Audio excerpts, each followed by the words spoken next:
Friends, news channel देख रहे आप सभी दर्शकों का बहुत बहुत स्वागत है। मैं हूं रमनदीप कौर। इस वक्त की बड़ी खबर आ रही है प्रयागराज से। क्या है पूरा मामला, देखने के लिए बने रहिए हमारे साथ। संगम नगरी प्रयागराज के अतरसुइया थाना क्षेत्र के कल्याणी देवी मोहल्ले के मदरसे में जहां जाली नोट छापने का कारोबार चल रहा था और यहां 100 के जाली नोट छापे जा रहे थे। यहां 1,30,000 रुपए की फेक करेंसी बरामद की गई। इसके अलावा 4 लोग को गिरफ्तार किया गया। मदरसा जामे हबीबिया का मौलवी मोहम्मद तफसीरुल भी शामिल है। डीसीपी नगर दीपक बुकर ने प्रेस वार्ता करते हुए खुलासा करते हुए बताया कि थाना सिविल लाइंस ने मुखबिर की सूचना पर नकली नोट की दो गड्डी लेकर टहल रहे अफजल और शाहिद को गिरफ्तार किया था, जिनकी निशानदेही पर पुलिस ने नकली नोट बनाने वाले गैंग के और 2 लोग जाहिर और तफसीरुल को गिरफ्तार किया। पूरा मामला तरसुइया थाना क्षेत्र का है और बता दें, पकड़े गए आरोपियों में से एक उड़ीसा का है। पूरी गैंग का मास्टरमाइंड मदरसे का प्रिंसिपल है और निशानदेही पर रेड की गई। इस दौरान वहां नोट छापने की प्रिंटिंग मशीन व अन्य सामान भी मिले हैं पुलिस को। पुलिस इन्वेस्टिगेशन में पता चला कि उड़ीसा का जाहिर खान नकली नोट बनाने में माहिर है। मदरसे में उसे अलग कमरा दिया गया था। बच्चों की छुट्टी के बाद वे प्रिंटिंग मशीन से नोट छापता था। इसके बाद नोटों की सफाई कटिंग की जाती थी। वहीं पुलिस अब इस मामले में जांच कर रही कि गैंग के और कौन लोग हैं और खुलासा करने वाली टीम को 25,000 के इनाम से पुरस्कृत भी किया गया है और साथ ही ऐसे में जांच की जा रही है। बता दें, मदरसे के अंदर रहकर अलग कमरा लेकर प्रिंसिपल की मदद से इस पूरी घटना को कारित कर रहा था और जो पैसा था वो 100 का ही सिर्फ नोट छापा जाता था, क्योंकि आसानी से फुटकर में ये नोट चल सके। बल्क क्वांटिटी में ये नोट बड़ी करेंसी नहीं छापते थे, सिर्फ 100 की नोट छापते थे, जिसे चलाने में कोई परेशानी ना हो। और ऐसे में क्या कुछ कहना है डीसीपी नगर दीपक बुकर का, आइए दिखाते हैं आपको। देखिए, जो सिविल लाइन पुलिस टीम है उसके द्वारा एक नकली नोट बनाने वाली जो गैंग थी उसका खुलासा किया गया है। इसमें 4 अभियुक्तों को पुलिस के द्वारा गिरफ्तार किया है। इसमें एक अभियुक्त जो है मोहम्मद अफजल, जो करेली क्षेत्र का रहने वाला है। दूसरा मोहम्मद शाहिद, ये भी करेली का ही रहने वाला है। तीसरा व्यक्ति इसमें जाहिर खान है, जो कि मूलतः रहने वाला उड़ीसा का है, लेकिन अभी फिलहाल ये जो मदरसा है, एक मदरसा जामिया हबीबिया और जो अतरसुइया में है उसमें ये रह रहा था। और तीसरा जो मोहम्मद तफसीरुल आरिफीन, जो कि इस मदरसे का प्रिंसिपल था। इन चारों अभियुक्तों को पुलिस के द्वारा गिरफ्तार किया गया है। इनके द्वारा जो नकली नोट 100 डिनोमिनेशन का था, इंडियन करेंसी नोट, उसको प्रिंट करके तैयार किया जा रहा था। उसमें इनके कब्जे से जो बरामद हुआ है उसमें 1300 100 रुपीज़ के जो नोट्स हैं डिनोमिनेशन के, वो बरामद हुए हैं, जिनकी कीमत 1,30,000 है। उसके अलावा 234 पेज जो है वो प्रिंट किए हुए बरामद हुए हैं। इनके कब्जे से प्रिंटर मिला है, इनके कब्जे से स्कैनर मिला है, लैपटॉप मिला है और अन्य डिवाइसेस भी मिली है। और ये सारा काम ये जो मदरसा है उसके कमरे में ही ये सारा कर रहे थे, प्रिंसिपल के संज्ञान में था। और इनके द्वारा ये कार्य 3-4 महीने से किया जा रहा था। मेनली ये जो पैसा था इसको मार्केट में बल्क में यूज़ ना करके इसको फुटकर में इस पैसे को यूज़ करते थे। उसके बाद इन्होंने जो ये गैंग थी, इनके द्वारा 15,000 रुपए में ओरिजिनल में ये 45,000 के फेक इंडियन करेंसी नोट्स हैं, वो ये प्रोवाइड करवा रहे थे। उसी पे हमें मुखबिर के माध्यम से ये इनपुट मिली थी, जिसको डेवलप करके इनकी पुलिस के द्वारा गिरफ्तारी की।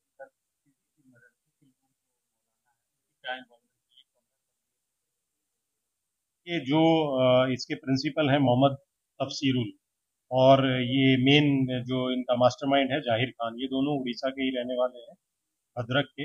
और ये इस मदरसे में पिछले 5-6 साल से ही रह रहे हैं।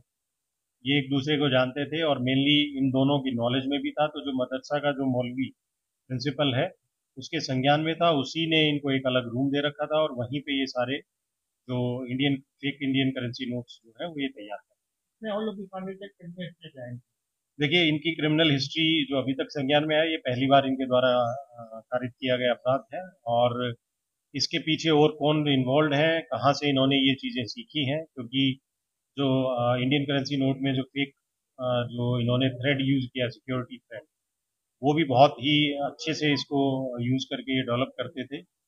ये सारी चीज़ें इन्होंने कहाँ से सीखी और कौन इसमें इन्वॉल्व है और कहाँ कहाँ इन्होंने पहले भी इन पैसों की जो फेक इंडियन करेंसी नोट्स है उनकी सप्लाई की है, उसके बारे में पुलिस जो इनसे इंटेरोगेशन में तथ्य मिले हैं और जो हमारे पास अन्य इलेक्ट्रॉनिक एविडेंसेस आए हैं उनका एनालिसिस करके और जो अन्य लोग इन्वॉल्व हैं उन पर भी हम कार्रवाई शुरू टेस्टिंग भी करते थे। हाँ, ये क्योंकि इन्होंने जो प्रिंट करते थे उसके बाद ये फुटकर में किसी भी दुकान, किराना शॉप, उस पे जाके उसको यूज करके देखते थे और जो खरीदने वाली पार्टी आती थी उसको भी ये टेस्टिंग करवाते।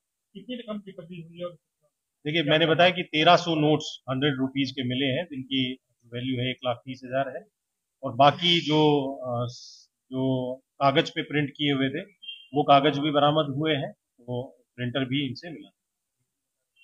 मुखबिर के माध्यम से ही कि ऐसा कोई गैंग है जो fake Indian currency notes original notes के बदले 3 टाइम्स प्रोवाइड करवा रहे हैं, उसी इनपुट को हमने डेवलप करके ये कार्रवाई की और बाद में जो पता लगा तो ये सारा रैकेट जो है ये मदरसे में चल।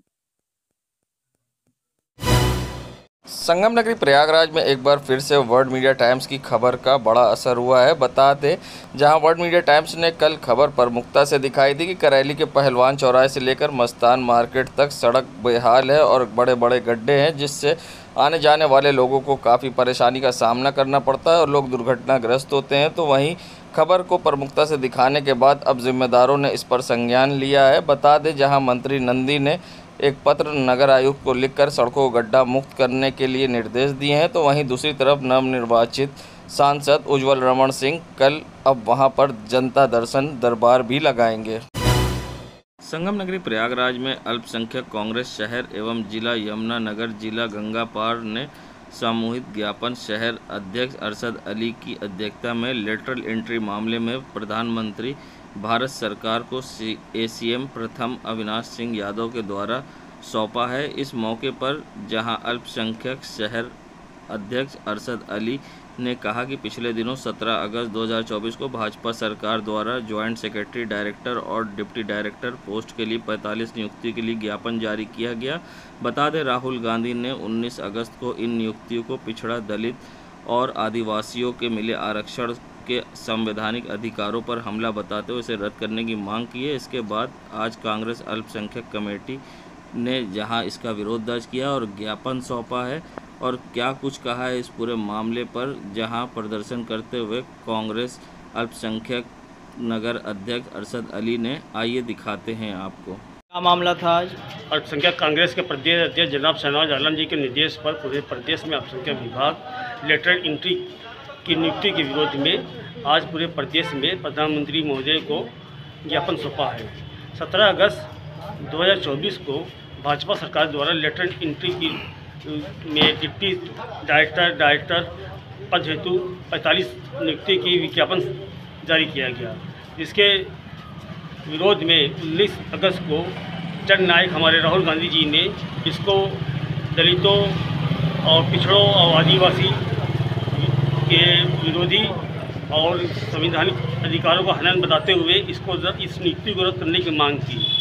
आनंद फानन में भाजपा सरकार द्वारा 20 अगस्त को इस नियुक्ति को संवैधानिक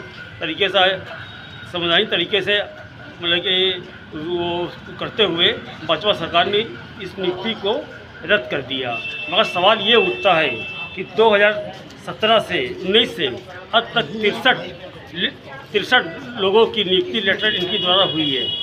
जब अब संवैधानिक तरीके से ये नियुक्ति को विज्ञापन को रद्द किया गया है तो उन 63 लोगों की नियुक्ति को भी रद्द करना चाहिए और हम लोग की मांग है कि जो इस पद पे जो कायम है उनको पद से निकाला जाए और उनके द्वारा पाए गए वेतन और भत्ते जो उनको भत्ता मिलता है उसको भी उसकी वसूली की जाए। और जननायक राहुल गांधी जी की मांग यही है कि दलितों और पिछड़ा वर्ग आदिवासी लोगों को उनका हक मिले और उनकी लड़ाई लड़ने का काम जो राहुल गांधी जी कर रहे हैं और निश्चित तौर पे ये लड़ाई हम लोग जीतेंगे। और एक न्याय की प्रतिक्रिया जो उन्होंने राहुल जी ने शुरू की है इसको अंजाम तक देने के लिए हम लोग सड़क से लेकर संसद तक लड़ेंगे। मैं अरशद अली महानगर अध्यक्ष अल्पसंख्यक कांग्रेस कमेटी इलाहाबाद। जहां सड़कों को गड्ढा मुक्त बनाने के लिए उत्तर प्रदेश सरकार ने सख्त निर्देश दे रखे हैं। इसी के तहत संगम नगरी प्रयागराज शहर में जगह जगह सड़क पर बने गड्ढों में पैचिंग की गई, लेकिन शायद करैली की तरफ लोक निर्माण विभाग की नज़र नहीं गई। यहाँ इलाका गड्ढा मुक्त अभियान से अछूता ही रह गया। यहाँ कई सड़कों की दशा ऐसी है कि ज़रा सी चूक से कोई भी दुर्घटना का शिकार हो सकता है। बता दें, करैली के पहलवान चौराहे से मस्तान मार्केट की ओर जाने वाली मुख्य सड़क बदहाल है। करीब 12 वर्ष पहले लोक निर्माण विभाग ने इस सड़क को बनवाया था। चकाचक सड़क से लोगों को राहत भी मिली थी, लेकिन अधिक समय तक लोगों को सुविधा नहीं दे सकी। सड़क पर जगह जगह गड्ढे बन गए हैं। वहीं इस मामले को लेकर जब वर्ल्ड मीडिया टाइम्स पर लोगों से जाना तो यहाँ के स्थानीय पार्षद और जनता का कहना था कि 11 साल करीब 12 साल पहले इस सड़क को बनवाया गया था, मगर योगी सरकार आने के बाद ही सांसद और ना ही क्षेत्र विधायक यहाँ कभी आए और ना ही सांसद जो नए बने उज्जवल रमण वे भी अभी तक यहाँ नहीं आए हैं और मंत्री नंदी कभी आना ही नहीं चाहते और यहाँ के लोग खराब सड़कों से परेशान हैं। उनका कहना है लोगों को वाहनों से चलना तो दूर बात है, यहाँ पैदल चलना भी कठिन हो गया है। सड़कों पर जिस तरह से बड़े बड़े गड्ढे थे, लोगों में नाराज़गी है और सबसे ख़ास बात यह है कि जो गड्ढे हैं अक्सर मलबा डालकर लोग पटवा देते हैं, मगर उसके बावजूद पानी जब बारिश होती है तो मलबा बह जाता है और फिर बड़े बड़े गड्ढे दिखने लगते हैं। सभासदों ने अपने स्तर से कहना था कि पैचिंग भी कराई, मगर पैचिंग यहाँ कब तक टिकेगी ये भी एक अपने आप में बड़ा सवाल है। मगर आप देख सकते हैं जिस तरह से सड़क पर बड़े बड़े गड्ढे हैं जिससे अक्सर लोग दुर्घटनाग्रस्त होते हैं। और बता दें, करैली के पहलवान चौराहे से मस्तान मार्केट तक की सड़कें गड्ढा युक्त हैं, गड्ढा मुक्त की जगह, और बड़े बड़े गड्ढों के कारण यहाँ पर वाहन चलाना मुश्किल होता है और रात के अंधेरे में लोग दुर्घटनाग्रस्त होते हैं और कई बार ई रिक्शे भी पलट जाते हैं। अब देखना होगा कि इस पर योगी सरकार के मंत्री विधायकों की नज़र जाती है और इसकी कायाकल्प होता है या नहीं, या फिर इसी तरह से गड्ढा बना रहता है। फिलहाल इस पूरे मामले पर क्या कुछ कहना था जनता का और स्थानीय लोगों का और पार्षदों का, आइए दिखाते हैं आपको। जब यहाँ पानी भरता है, ये रोड पे नाला के करकट सब भर जाता है यहाँ पे, और यहाँ पे कूड़ा ला के भर्ती कर देते हैं, सब भर जाता है। तो यहाँ पर रोड पे हर वक्त गिरता रहता है। सांसद और विधायक यहाँ के कोई काम की नहीं है। सब यही रोड के सभासद भी जाते नगर निगम में बात करते हो, कोई सुनाई नहीं होता है। ये कहते हैं ये रोड ऐसे ही रहेगी। आप रिक्शे में कितना खराब भी आ जाता है, रिक्शे पलट भी गए हैं कितने, एक नहीं कितने रिक्शे पलटते हुए देख चुके हैं।